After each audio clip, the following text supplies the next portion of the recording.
Targeting works the same way for email as it does within LinkedIn. We're using pretty much the same tools, and you can explore all the different resources that I've plugged in here. I've already shown everybody this. There are plenty more B2B tools aside from Apollo that gives you free access to be able to discover new and interesting companies and then further enrich those individual companies in order to find company emails that you want to do outreach to. You could also go through all of the other tools. I'm not going to show you that because we've already gone through it. In terms of targeting people, yes, I think it does make sense to target usually 3 to 4 people.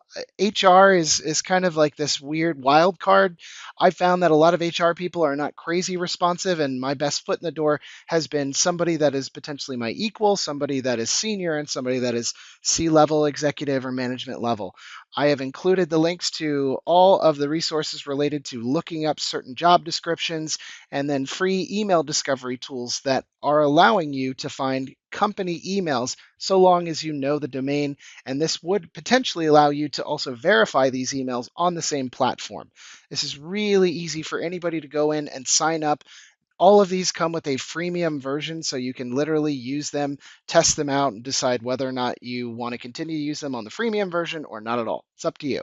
But I do think it's a great resource. I mean, of course, I think that because I created it. Cool. Moving on.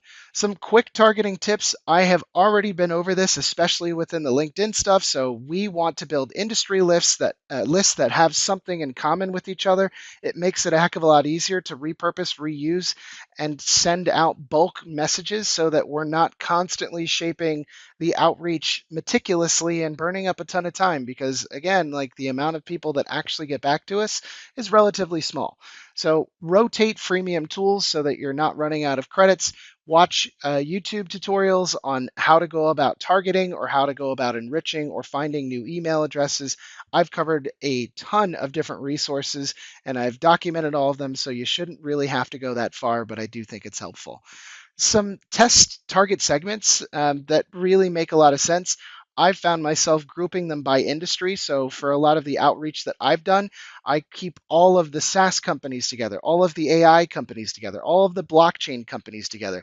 If I'm reaching out to a bunch of companies within a specific location, then I'm keeping those together. That way I can have the same test group and use the exact same templates with very minor adjustments in the form of merge fields.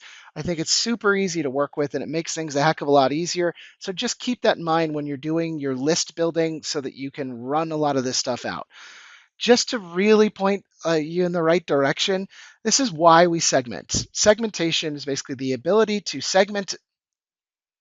This is why we segment. I think it's a really interesting statistic. So, the ability to segment email list and individualize email campaign messaging are the most effective personalization tactics for 51 and 50% of marketing influencers, respectively. Basically, what this is saying is that this will give you the highest possible return on investment if you do it. Meaning, if you blast out a bunch of people with non-personalized emails that show that you don't know who they are, you don't know who the company is, the likelihood of them getting back to you is much smaller than if you put in a little bit of time with these merge fields. And I will show that at the very end.